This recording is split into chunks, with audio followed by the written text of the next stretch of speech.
चलिए देखते हैं। आईटी ने 2025 में पेपर 1 में क्वेश्चन नंबर 16 जो आपसे पूछा था, उस पर्टिकुलर को रेफरेंस लेते हुए हमने क्वेश्चन को कैसे फ्रेम किया है। तो आईटी ने 2025 के पेपर 1 में क्वेश्चन नंबर 16 आपसे पूछा था। इस तरह के कुछ स्ट्रक्चर्स दिए थे और प्रैक्टिकल ऑर्गेनिक केमिस्ट्री को इसके साथ मिलाते हुए क्वेश्चन को फ्रेम किया था।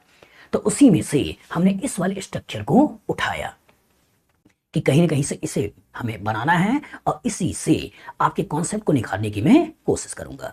तो कहीं ना कहीं से तो बनेगा, तो कहीं ना कहीं से बनेगा, उसी के लिए हमने इस रिएक्शन का हेल्प लिया है और क्वेश्चन नंबर 128 इससे बनाया है। ये बुक 10 का दम, जो कि ऑर्गेनिक केमिस्ट्री में 2013 से लेकर 2025 आईटी एडवांस में जो क्वेश्चन पूछे गए हैं उन्हीं को रेफरेंस लेते हुए एग्जैक्ट क्वेश्चन का हमने प्रिपरेशन किया है और उसी के अंदर कभी कुछ आगे कभी पीछे जोड़ते हुए 10 क्वेश्चन को बनाया है।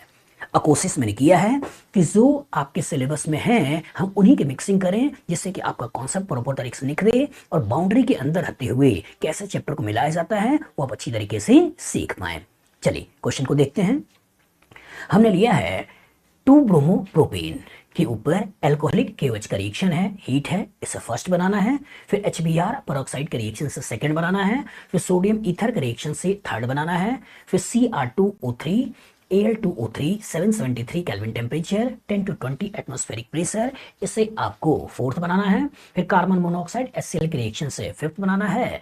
HCN के रिएक्शन से सिक्स्थ बनाना है। वाटर H+ के रिएक्शन से सेवंथ बनाना है। अमोनिया HCl के रिएक्शन से एट्थ बनाना है। फिर यहाँ इथेनॉइल क्लोराइड के रिएक्शन से 9th बनाना है और इस मॉलिक्यूल का हेल्प से आपको 10th बनाना है।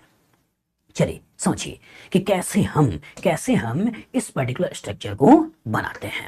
एनालाइज करिए और क्या क्या कॉन्सेप्ट मेरे दिमाग में था जो मैं चाहता था कि आपसे मैं पूछूं, जिससे आपके सब्जेक्ट का पकड़ बने। देखिएगा